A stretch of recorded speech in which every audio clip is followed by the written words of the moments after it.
আজকে পেলিংয়ের স্কাই ওয়াকের কিছু ভিডিও আর অভিজ্ঞতা আপনাদের সঙ্গে শেয়ার করব। স্কাই ওয়াক দেখতে আমরা পৌঁছে গেছিলাম। তখন যদিও বিকেলবেলা টাইমটা ছিল। যাই হোক, আমরা চলে এলাম একদম স্কাই ওয়াকের সামনে। প্রথমটায় পা ফেলতে একটু ভয়ই লাগছিল, কারণ অনেকটা নিচে গভীর ছিল, আর নিচ থেকে আমরা সেই মাটিগুলোকেও দেখতে পাচ্ছিলাম।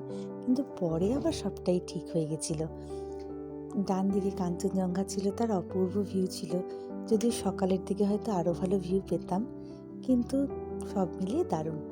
আর ওই যে দেখতে পাচ্ছেন দূরে সেই আঁকাবাঁকা ছবির মতো পাহাড়ি রাস্তা, খুব সুন্দর লাগছিল জানেন। সবাই ফটোশ্যুট করছিল, আমরাও প্রচুর ফটো তুলেছিলাম। এইভাবে এই স্কাই ওয়াকটা কমপ্লিট করে এবার আমরা পৌঁছে গেছিলাম বুদ্ধ মন্দিরের সামনে। প্রচুর সিঁড়ি, অনেকগুলো সিঁড়ি পার করে, আর আশেপাশে প্রচুর ক্যাকটাস, খুব সুন্দর সুন্দর ফুল গাছ, সেগুলো পার করে পৌঁছে গেছিলাম। আর এখানকার কিছুটা উঁচুতে উঠিয়ে দেখুন ভিউটা কি দারুণ লাগছিল দেখতে। যারা আপনারা গেছেন তারা তো দেখেইছেন, আর যারা যাননি তারা অবশ্যই একবার এই নান্দনিক সৌন্দর্যটাকে উপভোগ করে আসবেন। এরপরে আমরা একদম বুদ্ধ মন্দিরের সামনে পৌঁছে গেছিলাম। অপূর্ব নিখুঁত কারুকার্য ছিল মন্দিরটায়, আর খুব রঙিন ছিল, খুব ভালো লেগেছিল। তারপরে আমরা পৌঁছে গেলাম রা বাংলার বুদ্ধ পার্কে। বিরাট এরিয়া নিয়ে বুদ্ধ পার্কটা জানেন।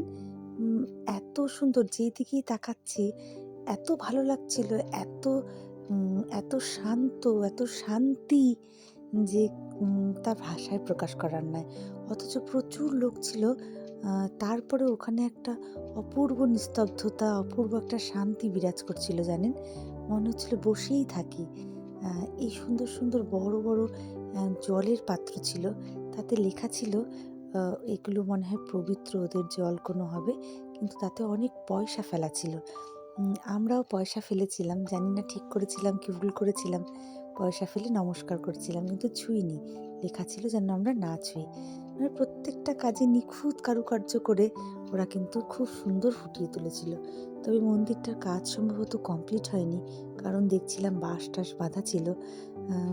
যাই হোক, তাহলেও নিখুঁত কারুকার্য, নিখুঁত সৌন্দর্য, খুব কালারফুল, দেখে কিন্তু মন ভরে যাচ্ছিল। আর এই বড় বড় জলের পাত্রগুলো না পুরোটা মন্দির জুড়ে বসানো ছিল। আমরা পুরোটা মন্দিরটাকে আমরা রাউন্ড করে ঘুরেছিলাম, দারুণ লাগছিল।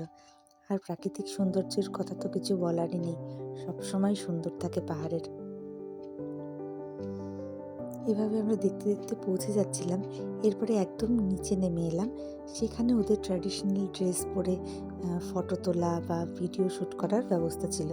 আমি আমার মেয়েকে দিয়ে করিয়েছিলাম, ভালো লাগছিল খুব। যাই হোক, একটা স্মৃতি নিয়ে তো এসেছিলাম। এরপরে আমরা পৌঁছে গেলাম নামচির হোটেল ভ্যালি ভিউতে। সেটা একদম দারুণ অভিজ্ঞতা। ওদের যা আতিথেয়তা, যা ওদের আন্তরিকতা, সেটা ভাষায় প্রকাশ করার নয়। আর ভিউ বলতে গেলে তো সারাদিন আপনার দিন রাত কেটে যাবে ওখানে বসে থেকেই। অপূর্ব লেগেছিল। আপনারা যদি চান অবশ্যই একবার এই ভ্যালি ভিউ থেকে ঘুরে আসতে পারেন, খুব ভালো লাগবে। আর এই ভিডিওটা ভালো লাগলে একটা লাইক করে দেবেন।